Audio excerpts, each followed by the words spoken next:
Hello friends, कैसे हो आप सब। आई होप कि आप सब अच्छे होंगे और आप सभी की पढ़ाई भी अच्छी चल रही होगी। फ्रेंड्स, आज की वीडियो पर हम हमारे एमपी जीके का न्यू टॉपिक मध्य प्रदेश में सतत विकास लक्ष्य यानी कि एसडीजी के बारे में अध्ययन करने वाले हैं। फ्रेंड्स, यदि आप हमारे चैनल पर नए हो तो चैनल को सब्सक्राइब करें और अपने दोस्तों के साथ शेयर करें। चलिए आज की वीडियो स्टार्ट करते हैं। आइए सबसे पहले हम जान लेते हैं कि एसडीजी इंडिया इंडेक्स होता क्या है।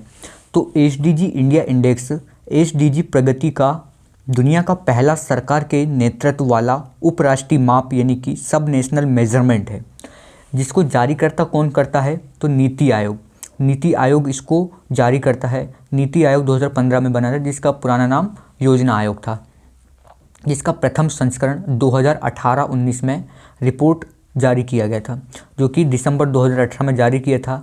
दूसरा एडिशन 2019 में जारी किया गया, थर्ड एडिशन 2021 में, फोर्थ एडिशन जुलाई 2024 में, जो कि सूचकांक 2023-24 में केरल का स्थान 79 स्कोर के साथ देश में फर्स्ट रहा और सूचकांक 2023-24 में मध्य प्रदेश का स्थान 67 स्कोर के साथ फ्रंट रनर की श्रेणी में शामिल हुआ था। यानी कि 67 स्कोर के साथ मध्य प्रदेश फ्रंट रनर की श्रेणी में शामिल हुआ और मध्य प्रदेश में 2018-19 से वर्ष 2020-21 के बीच 3 वर्षों में कुल 8 लक्ष्यों में सकारात्मक बदलाव और प्रगति बनाए गए। ये लक्ष्य है 2, 3, 4, 7, 11, 12, 13 और 16। मध्य प्रदेश ने वर्ष 2018-19 से 2020-21 के बीच सतत विकास सूचकांकों में 10 अंकों की प्रगति की, यानी कि 10 अंकों में इसने विकास किया। उसके बाद 2020-21 में एसडीजी इंडिया इंडेक्स में मध्य प्रदेश का समग्र एसडीजी स्कोर 62 रहा। तो 2020-21 में समग्र स्कोर क्या रहा मध्य प्रदेश का, तो 62 रहा। आइए अब हम जानते हैं सतत विकास लक्ष्य मध्य प्रदेश के संदर्भ में 2023-24। तो लक्ष्य एक क्या रखा गया था, गरीबी रखा गया था। तो देश में स्थान क्या रहा मध्य प्रदेश का, तो 19 रहा और एसडीजी स्कोर क्या रहा, 67 रहा। और एसडीजी की कौन सी श्रेणियों में आया, तो फ्रंट रनर में आया। उसके बाद लक्ष्य 2 भुखमरी था, देश में स्थान 21वां आया और एसडीजी स्कोर 48 रहा और एस्पिरेंट श्रेणी में आया। लक्ष्य 3 स्वास्थ्य था, हेल्थ था, देश में स्थान 27 रहा, एसडीजी स्कोर 56 रहा, जिसमें परफॉर्मर की श्रेणी में आया। लक्ष्य 4 था शिक्षा, जिसमें 23rd रैंक पर आया, एसडीजी स्कोर 49 रहा और एस्पिरेंट श्रेणी में आया। उसके बाद लक्ष्य 5 था लैंगिक समानता, जिसमें देश में स्थान 18 पर आया, 18वें पोजीशन पर आया और एसडीजी स्कोर रहा 48। उसके बाद एस्पिरेंट श्रेणी में आया।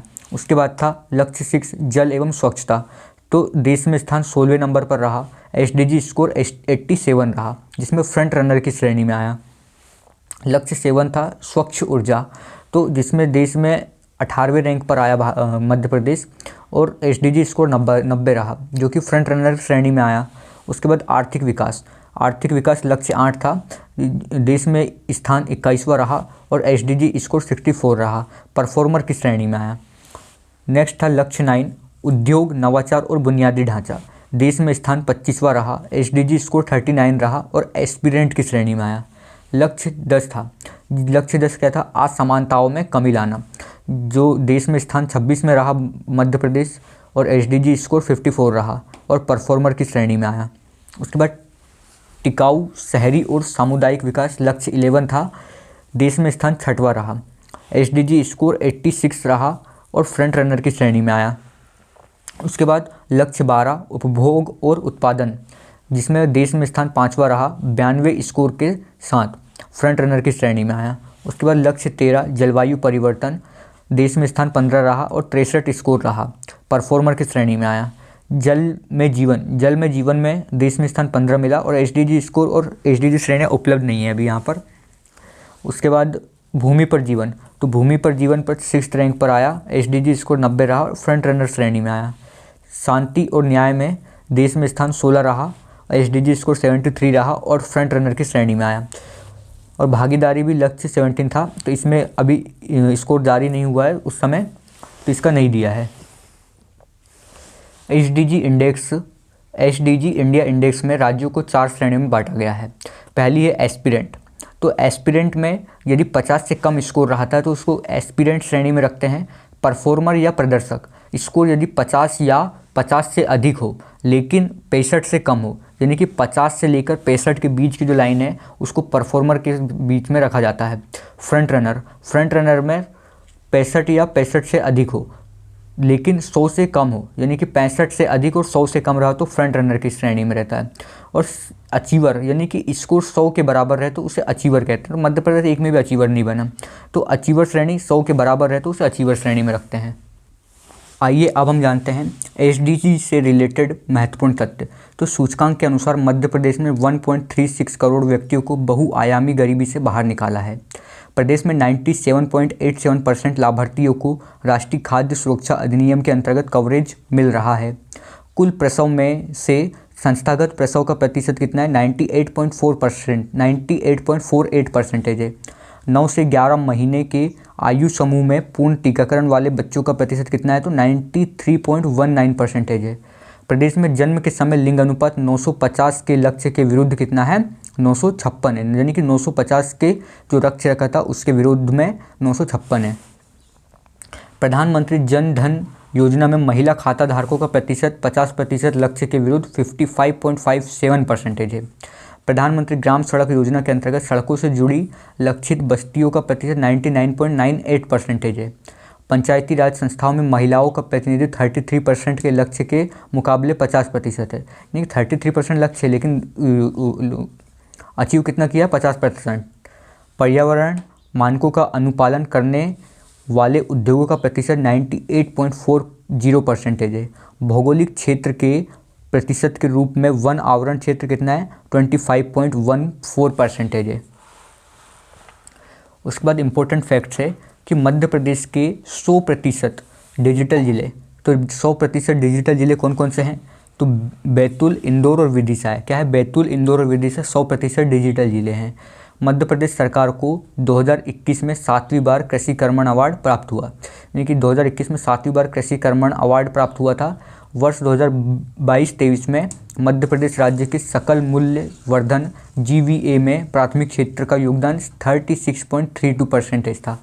मिलेट को अक्सर सुपर फूड के नाम से भी जाना जाता है, यानी कि मिलेट को क्या कहते हैं? सुपर फूड कहा जाता है। 2021 में मध्य प्रदेश की राज्य कृषि विपणन बोर्ड ने सौदा पत्रक पहल शुरू की है जो पंजीकृत मंडी व्यापारियों को MSP पर किसानों के घर से कृषि उपज खरीदने की अनुमति देती है। वर्ष 2022-23 में मध्य प्रदेश राज्य को सर्वाधिक अनुदान और ऋण एशियाई विकास बैंक से प्राप्त हुआ, यानी कि 2022-23 में ऋण कहाँ से प्राप्त हुआ? सर्वाधिक एशियाई विकास बैंक, एशियन डेवलपमेंट बैंक। किसी भी राष्ट्र की आर्थिक संवृद्धि या वृद्धि का सबसे उपयुक्त मापक प्रति व्यक्ति आय होता है, यानी कि किसी भी राष्ट्र की विकास हो रहा है कि नहीं उसका पता लगाना तो प्रति व्यक्ति आय इसके बारे में पर्याप्त है। उसके बाद भोपाल में ग्लोबल स्किल पार्क स्थापित किया गया है जो एशियन डेवलपमेंट बैंक और सिंगापुर के सहयोग से बना है, यानी कि ग्लोबल स्किल पार्क भोपाल पर एशियन डेवलपमेंट बैंक और सिंगापुर के सहयोग से बना है। 2018 के समग्र जल प्रबंधन सूचकांक में गैर हिमालयी राज्यों की रैंकिंग में मध्य प्रदेश का 3rd रैंक है।